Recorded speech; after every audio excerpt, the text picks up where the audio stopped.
觉得年轻的时候就是要闯一闯，所以那时候刚好就是我堂哥，他原本是开连锁的鸡排店，那我希望说就是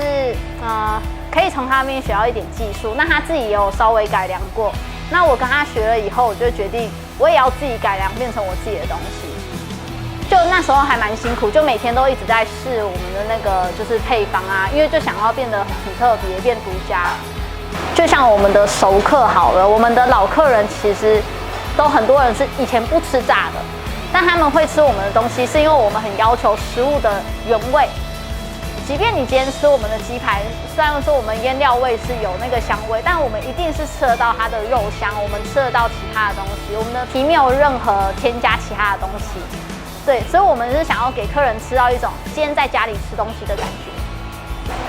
家人哦，其实我觉得我家人都蛮支持的。可能一开始我跟我堂哥学，他们就觉得是很好的事情，因为可能就自己人这样，他们真的都是很支持。就是如果今天他会帮忙送晚餐啊，就是有一些比较大单的时候，他们也都会很乐意来帮忙。我们在做研发的时候，那我们就要一直去试口味。那时候可能吃的鸡排，可能已经超过一辈子吃了。那现在的话，其实就是我们就是要跟时间去竞争，我们要在时间内出给客人。我们在做外送的时候就有一定的时间，所以我们其实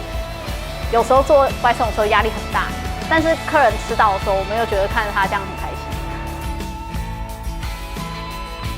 就有客人直接就是在很多客人的时候就很大声说：“你们鸡排真的是我这辈子吃过最好吃的鸡排。”很感动，就是真的会有一种好像很值得的感觉。下一位我同事还会再订一次你们的下午茶。真的、哦？我之前第一次订，然后后来我同事有跟我要你们的名片，就订了一次，然后他们下班还是订一次。说要用干粉的话，它这样子炸起来的话，它面衣不会太厚，然后会有一点薄薄脆脆的，那它也吃得到萝卜糕里面很多香料。赚钱就是为了要给家人，或是给自己想要，就是提供给他们更好的生活，也可以给客人一个，